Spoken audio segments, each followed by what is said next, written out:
Can we do it?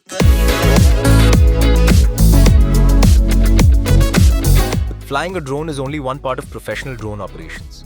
In real-world projects, drone professionals need a combination of technical knowledge, planning, and decision-making skills. Before any flight begins, operators must understand mission requirements, weather conditions, airspace guidelines, and safety procedures. Proper planning helps ensure operations are carried out responsibly and efficiently. Drone pilots also need situational awareness. During flight, they monitor battery levels, signal strength, surroundings, and live visuals while making quick operational decisions when needed. But the role goes beyond operating controls. Many drone projects involve mapping, inspections, monitoring, or aerial data collection.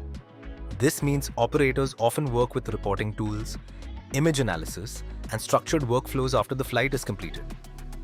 Communication and coordination are equally important, especially during large-scale or multi-team operations. That's why professional drone training focuses not only on flying skills, but also on operational understanding, safety protocols, and real-world applications. Organizations such as Garuda Aerospace support structured training programs that help individuals build these broader industry-relevant skills. Because in professional drone operations, success depends on more than flying. It depends on preparation, awareness, and the ability to manage missions responsibly.